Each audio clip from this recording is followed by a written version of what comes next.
नमस्कार। आज हम एक ऐसी जगह की बात कर रहे हैं जो अपनी खूबसूरती के लिए तो खैर जानी ही जाती है, लेकिन आजकल वहाँ अपनी पहचान, अपनी जमीन, अपनी संस्कृति को बचाने के लिए एक एक आवाज उठ रही है, जोरदार आवाज। हाँ, बिल्कुल। हम बात कर रहे हैं लद्दाख की। यहाँ के लोग ना एक खास तरह की संवैधानिक सुरक्षा, एक कवच मांग रहे हैं, और ये मांग मतलब आजकल काफी तेज हो गई है। तो आज हम इसी पर थोड़ी गहराई से बात करेंगे, समझेंगे कि लद्दाख क्यों भारतीय संविधान की छठी अनुसूची मतलब 6th शेड्यूल उसमें शामिल होना चाहता है, क्या तर्क है उनके। और साथ ही ये भी देखेंगे कि केंद्र सरकार क्या सोचती है इस पर, उनकी क्या चिंताएं हैं। आखिर ये मामला इतना उलझा हुआ क्यों लग रहा है। हमारे पास जो जानकारी है, जो स्रोत हैं, वो दोनों तरफ की बातें सामने रखते हैं। लद्दाख के लोगों की अपनी उम्मीदें, उनकी जरूरतें, और दूसरी तरफ केंद्र सरकार के अपने विचार, उनके सरोकार। जी। तो हमारा मकसद साफ है, इस पूरी तस्वीर को समझना। लद्दाख ये खास दर्जा क्यों चाहता है, और केंद्र सरकार क्यों थोड़ी हिचक दिखा रही है, या कह लें कि चिंतित हैं। दोनों के जो मुख्य तर्क हैं उनको जरा खोलकर समझना है। बिल्कुल। ठीक है, तो चलिए शुरू करते हैं, इस मुद्दे की परतें खोलते हैं। सबसे पहले लद्दाख का नजरिया क्या है वही समझते हैं। एक जो बुनियादी बात है जो इस पूरी मांग की जड़ में है, वो ये कि लद्दाख की लगभग 97% आबादी आदिवासी है, ट्राइबल। हाँ, 97% ये बहुत बड़ा आंकड़ा है। बहुत बड़ा आंकड़ा है, और यही बताता है कि ये मांग कितनी गहरी है उनके लिए। और इस मांग को उठाने वाले दो मुख्य संगठन हैं। एक है लेह एपेक्स बॉडी, LAB जिसे कहते हैं। हाँ, LAB। और दूसरा है कारगिल डेमोक्रेटिक अलायंस यानी KDA। KDA, हाँ। ये दोनों संगठन मतलब लेह और कारगिल दोनों जिलों की नुमाइंदगी करते हुए मिलकर ये आवाज उठा रहे हैं। अब सवाल ये है कि इनकी मुख्य मांगे हैं क्या। सबसे पहली और शायद सबसे अहम वो है अपनी जमीन के अधिकारों की सुरक्षा। जी। देखिए, लद्दाख का इलाका इकोलॉजी के लिहाज से, पर्यावरण के लिहाज से बहुत नाजुक है। बेहद नाजुक। तो लोगों में एक डर रहे कि अगर बाहर से लोग आकर जमीन खरीदने लगें, बड़े बड़े प्रोजेक्ट्स बिना सोचे समझे आ जाएं, तो वहां का पर्यावरण, लोगों का रहन सहन, वो सब बिगड़ जाएगा। हाँ, ये चिंता तो बिल्कुल जायज लगती है। इसीलिए वो ऐसे संवैधानिक उपाय चाहते हैं जिनसे जो गैर आदिवासी हैं उनको जमीन ट्रांसफर न हो पाए, और इस हिमालय क्षेत्र को मतलब अनियंत्रित विकास से बचाया जा सके। दूसरी बड़ी मांग है अपनी खास सांस्कृतिक पहचान को बचाने की। लद्दाख की अपनी एक अनूठी आदिवासी संस्कृति है, उनकी भाषाएं हैं, परंपराएं हैं, रीति रिवाज हैं, जीने का एक अपना तरीका है। जी, बिल्कुल। उन्हें लगता है कि अगर विशेष सुरक्षा नहीं मिली तो ये सब धीरे धीरे बाहरी प्रभाव में खत्म हो सकता है। वो चाहते हैं कि उनकी आने वाली पीढ़ियां अपनी जड़ों से जुड़ी रहें। अपनी पहचान बचाए रखना चाहते हैं। हाँ, पहचान बचाना बहुत जरूरी है उनके लिए। और तीसरी बड़ी मांग है राजनीतिक और विधायी स्वायत्तता की। अच्छा। याद कीजिए, 2019 में लद्दाख अलग यूनियन टेरिटरी तो बना जम्मू कश्मीर से, पर बिना विधायिका के, मतलब अपनी असेंबली नहीं है वहां। हाँ, ये एक बड़ा पॉइंट था। तो कई लोगों को लगा कि इससे लोकल लेवल पर फैसले लेने की उनकी ताकत चली गई। अब वो चाहते हैं कि शासन में, नीतियां बनाने में उनकी अपनी आवाज हो, उनका अपना कंट्रोल हो। तो कुल मिलाकर जमीन, पहचान और शासन में हिस्सेदारी, ये 3 मुख्य स्तंभ हैं उनकी मांग के। बिल्कुल। और यहीं पर बात आ जाती है छठी अनुसूची की। मतलब ये मांगे सीधे सीधे 6th शेड्यूल से जुड़ती हैं।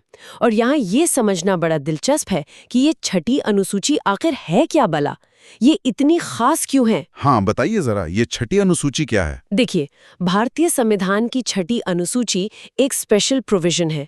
इसे ओरिजिनली बनाया गया था भारत के जो नॉर्थ ईस्ट के राज्य हैं, असम, मेघालय, त्रिपुरा, मिजोरम, वहां के आदिवासी क्षेत्रों के लिए। अच्छा, सिर्फ नॉर्थ ईस्ट के लिए। हाँ, शुरुआत में इसका फोकस वहीं था।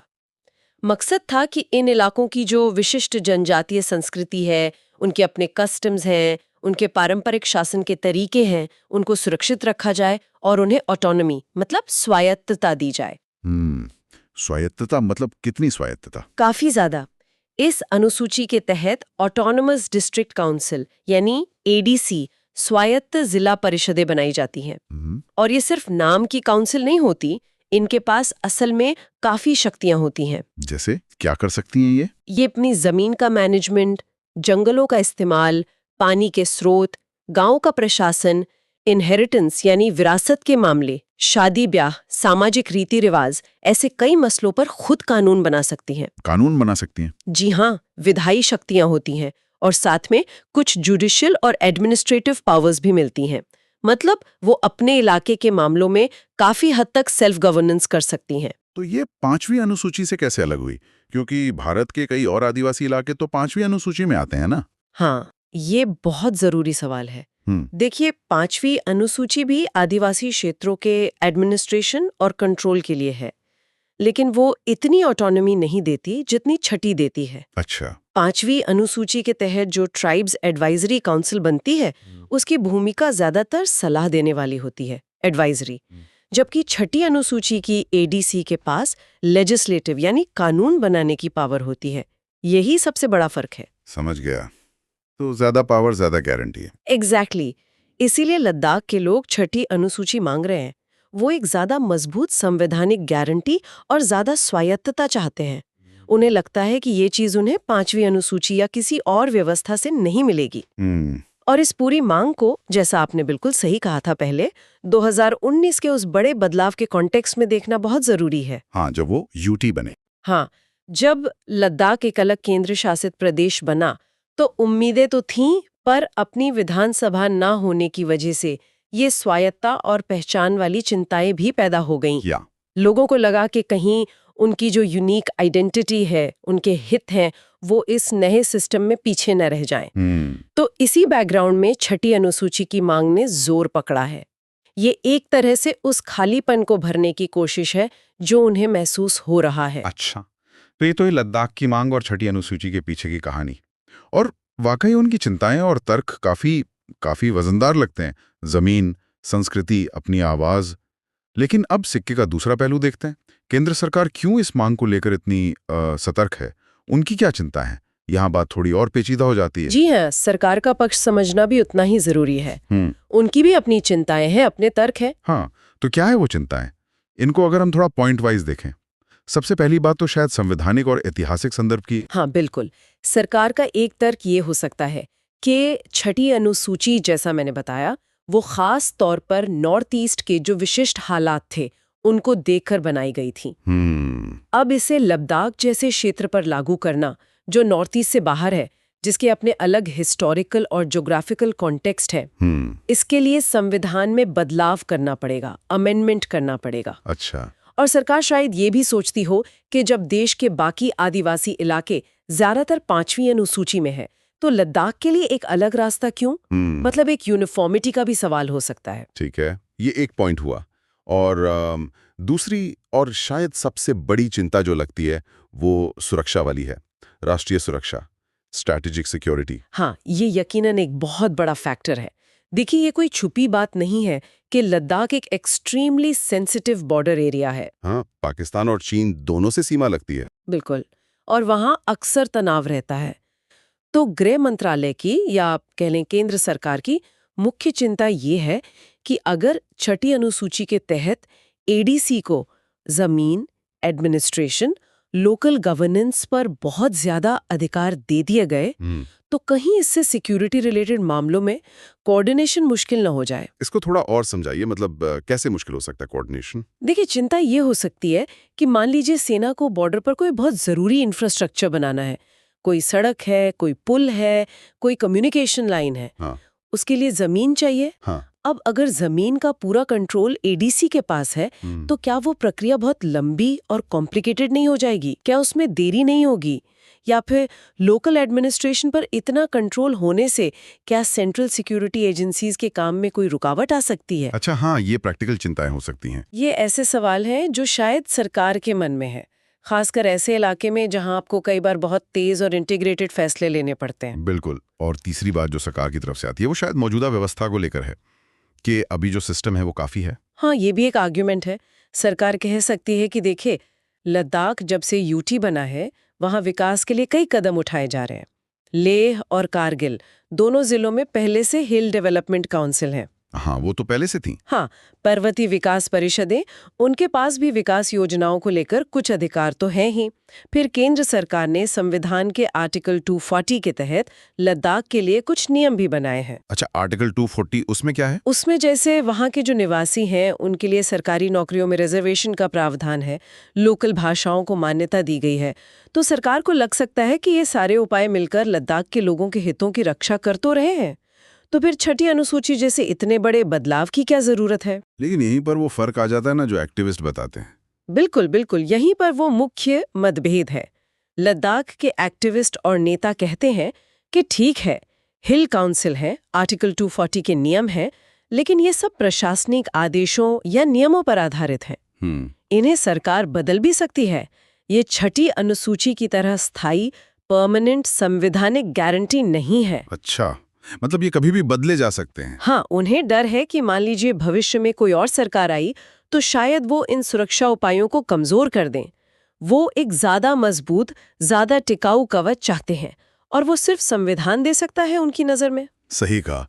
और एक चौथी चिंता भी हो सकती है सरकार के मन में, वो इसे लागू करने से जुड़ी हुई, मतलब इम्प्लीमेंटेशन की दिक्कतें। हाँ, ये भी एक वैलिड पॉइंट हो सकता है। देखिए, छठी अनुसूची नॉर्थ ईस्ट में कई दशकों से लागू है, लेकिन वहाँ के अनुभव हमेशा 100% सफल नहीं रहे हैं। अच्छा, क्या दिक्कतें आई हैं वहाँ? कुछ जगहों पर इन ऑटोनमस काउंसिल्स के ऊपर ये आरोप लगे हैं कि वो फाइनेंशियल मैटर्स में स्टेट या सेंटर पर बहुत ज्यादा डिपेंडेंट हो गई हैं। कहीं कहीं पॉलिटिकल इंटरफेरेंस, राजनीतिक दखलंदाजी और करप्शन की शिकायतें भी आई हैं। कुछ मामलों में ये भी देखा गया है कि इन परिषदों के पास अपना काम ठीक से करने के लिए जरूरी एडमिनिस्ट्रेटिव कैपेसिटी, मतलब प्रशासनिक क्षमता ही नहीं है। तो सरकार शायद ये भी सोच रही होगी कि लद्दाख में छठी अनुसूची लागू करने पर कहीं वैसी ही समस्याएं न खड़ी हो जाएं। ये भी एक सोचने वाली बात है। तो अगर हम सरकार की इस पूरी सोच का, उनकी पोजीशन का विश्लेषण करें तो एक बात साफ दिखती है। ये असल में नेशनल सिक्योरिटी, एडमिनिस्ट्रेटिव यूनिफॉर्मिटी और रीजनल एस्पिरेशंस के बीच एक बहुत ही नाजुक बैलेंस बनाने की कोशिश है। हाँ, ये संतुलन साधना हमेशा मुश्किल होता है। बिल्कुल। छठी अनुसूची के तहत जो ऑटोनॉमी मिलती है, खासकर जमीन और लोकल एडमिनिस्ट्रेशन के मामलों में, वो किसी भी सेंट्रल गवर्नमेंट के लिए, और वो भी इतने सेंसिटिव बॉर्डर स्टेट में, चिंता की बात बन सकती है। उन्हें लग सकता है कि इससे सेंटर का कंट्रोल कमजोर होगा और ये कंट्रोल उन्हें सुरक्षा और स्ट्रेटेजिक नजरिए से जरूरी लगता है। एक धारणा ये भी हो सकती है, हालांकि लद्दाख के मामले में ऐसा कुछ सामने नहीं आया है, कि ज्यादा स्वायत्तता शायद अलगाववादी भावनाओं को हवा दे सकती है या बाहरी ताकतों को दखल का मौका दे सकती है। ये एक डर हो सकता है। हाँ, और फिर वही बात, मौजूदा हिल डेवलपमेंट काउंसिल और आर्टिकल 240 बनाम छठी अनुसूची, सरकार की नजर में शायद हिल काउंसिल लोकल डेवलपमेंट के लिए ठीक-ठाक मंच है, लेकिन जैसा हमने समझा, लद्दाख के लोगों के लिए ये संवैधानिक गारंटी का सवाल है। हाँ, वो फर्क बहुत बड़ा है। तुलनात्मक रूप से आसान है, जबकि छठी अनुसूची संविधान का हिस्सा है। उसे बदलने के लिए एक मुश्किल कॉन्स्टिट्यूशनल अमेंडमेंट प्रोसेस से गुजरना होगा। सही। यही फर्क उसे ज्यादा स्थायी और भरोसेमंद बनाता है, और यही लद्दाख के लोगों की मुख्य मांग का आधार है। वो एक ऐसा हक चाहते हैं जो राजनीतिक हवाओं के साथ बदले नहीं। तो इस सब का निचोड़ क्या है? वो जो मूल तनाव है या टकराव कहें, वो क्या है जिसे हम यहाँ देख रहे हैं? मुझे लगता है कहानी के दो सिरे बिल्कुल साफ हैं। एक तरफ है लद्दाख के लोग, वो अपनी खास पहचान, अपनी पुरखों की जमीन, अपनी नाजुक संस्कृति और लोकल गवर्नेंस में अपनी बात कहने का अधिकार, इन सब के लिए एक मजबूत, एक अटूट संवैधानिक सुरक्षा चाहते हैं जी। और उन्हें ये सुरक्षा छठी अनुसूची में दिखती है। दूसरी तरफ है केंद्र सरकार, जिसके सामने अपनी चुनौतियां हैं, अपनी चिंताएं हैं। देश की सुरक्षा, खासकर एक स्ट्रेटेजिक इलाके में। हाँ, पूरे देश में एक जैसा एडमिनिस्ट्रेटिव ढांचा बनाए रखने की कोशिश, और ये सवाल कि क्या छठी अनुसूची जो मूलतः नॉर्थ ईस्ट के लिए बनी थी, वो लद्दाख के लिए सही मॉडल है भी या नहीं, और साथ ही क्या मौजूदा व्यवस्थाएं जैसे हिल काउंसिल वो वाकई नाकाफी हैं। यही वो बुनियादी खींचतान है जो इस पूरे मुद्दे के केंद्र में है। बिल्कुल सही कहा आपने। तो संक्षेप में कहें तो आज हमने समझा कि लद्दाख क्यों छठी अनुसूची का दर्जा मांग रहा है। इसके पीछे उनकी पहचान, जमीन और स्वायत्ता को बचाने की गहरी चिंताएं हैं। बिल्कुल ये उनके एस्पिरेशंस हैं। जी। और हमने ये भी देखा कि केंद्र सरकार के अपने तर्क हैं, जिनमें राष्ट्रीय सुरक्षा, संवैधानिक परंपरा और प्रशासनिक व्यवस्था बनाए रखने जैसी बातें शामिल हैं। ये उनकी अपनी मजबूरियां या कह लें कि जिम्मेदारियां हैं। हाँ, ये एक ऐसा मुद्दा है जहां दोनों पक्षों के अपने अपने वजनदार तर्क हैं। कोई आसान हाँ या ना वाला मामला नहीं है ये। बिल्कुल। ये वाकई एक बहुत स्तरीय और बहुत ही संवेदनशील मसला है, और जैसा अक्सर ऐसे मामलों में होता है, इसका कोई सिंपल जवाब नहीं है। जाते जाते श्रोताओं के लिए एक सवाल छोड़ना चाहूंगी, जो हमारी आज की बातचीत से ही निकलता है। हाँ, जरूर। जो इलाके स्ट्रेटेजिकली सेंसिटिव हैं, बॉर्डर पर हैं, वहाँ नेशनल सिक्योरिटी और सेंट्रलाइज कंट्रोल की ज़रूरतें एक तरफ, और दूसरी तरफ वहाँ के लोकल लोगों की ऑटोनॉमी, उनकी खास पहचान और संस्कृति को बचाने की मांग। इन दोनों के बीच सही तालमेल, सही बैलेंस कैसे बिठाया जा सकता है? ये बहुत बड़ा सवाल है। क्या मौजूदा प्रशासनिक ढांचे जैसे हिल काउंसिल, उनको और मजबूत करने और छठी अनुसूची के फुल स्टेटस के बीच क्या कोई बीच का रास्ता हो सकता है? कोई हाइब्रिड मॉडल जो लद्दाख के लोगों की आकांक्षाओं को भी एड्रेस करे और केंद्र की चिंताओं का भी समाधान करे? ये एक बड़ा सवाल है जिस पर आगे और सोचने और बातचीत करने की जरूरत होगी। बिल्कुल, सोचने के लिए एक अहम बिंदु छोड़ा है आपने।